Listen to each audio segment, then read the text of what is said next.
بسم اللہ اللہم صلی وسلم علی نبینا محمد۔ السلام علیکم ورحمۃ اللہ۔ ایک بادشاہ ہاتھی پر سوار کسی باغ کے قریب سے گزر رہا تھا تو اس کی نظر ایک ایسے بوڑھے شخص پر پڑی جو درختوں کی کاٹ چھانٹ میں مصروف تھا۔ وہ پھلدار درخت تھے لیکن ابھی ان پر پھل آنے کا موسم نہ تھا۔ بادشاہ نے دیکھا وہ شخص خاصا عمر رسیدہ ہے۔ بادشاہ نے حکم دیا اور شاہی سواری کو اس کے مقام پر ٹھہرا لیا۔ اب بادشاہ نے سپاہیوں کو کہا کہ اس بوڑھے کو میرے سامنے حاضر کرو۔ حکم کی تعمیل ہوئی۔ بوڑھا بادشاہ کے روبرو آیا تو بادشاہ نے دیکھا کہ وہ خاصا کمزور ہے اور اس کی جلد جھریوں سے بھری ہوئی ہے۔ بادشاہ نے کہا، اے بوڑھے، تو جن درختوں کا خیال رکھ رہا ہے، کیا تجھے ان درختوں کا پھل کھانے کی امید بھی ہے؟ بوڑھے نے کہا، بادشاہ سلامت، ہمارے پہلے لوگوں نے زراعت کی، اپنے جیتے جی اناج پایا اور اسے پکا کر کھایا، پھر باغات کو زمین کو اس قابل بنایا کہ وہ بیج کو اپنے اندر دبا کر اللہ کے حکم سے اس کے بطن سے پودا نکالے جو توانا درخت بنے اور اس کی شاخیں پھلوں سے بھر جائیں۔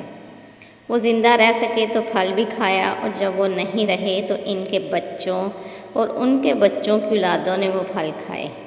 ان کی محنت سے ہم سب لوگوں نے فائدہ اٹھایا۔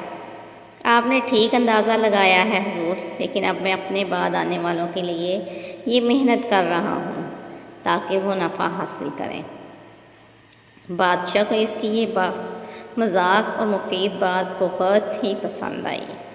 خوش ہو کر بادشاہ نے بوڑھے کو 1000 اشرفیاں انعام کے طور پر دیں۔ اس پر بوڑھا ہنس پڑا۔ بادشاہ نے حیرت سے پوچھا کہ یہ ہنسی کا کیا موقع ہے؟ بوڑھے نے کہا، مجھے اپنی محنت کا اس قدر جلد پھل مل جانے سے تعجب ہوا۔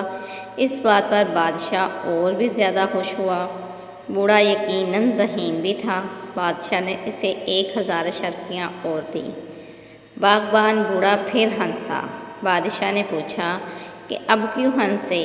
وہ بولا کہ کاشتکار پورا سال گزرنے کے بعد ایک دفعہ فائدہ اٹھاتا ہے، مجھے میرے باغبانی نے تھوڑی سی دیر میں 2 مرتبہ اپنی محنت کا ثمر دے دیا۔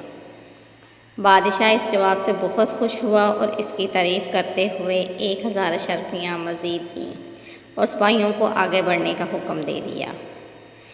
سبق: زندگی میں کوئی کام صرف اپنے مفاد اور نفع کی غرض سے نہیں کرنا چاہیے، بلکہ نیک نیتی کے ساتھ دوسروں کی بھلائی کے لیے بھی اگر کچھ وقت نکال کر کوئی کام کرنا پڑے تو ضرور کرنا چاہیے۔ محنت کا پھل ضرور ملتا ہے اور اکثر ہماری توقع سے بڑھ کر اور آن کی آن میں قدرت ہم پر مہربان ہو سکتی ہے۔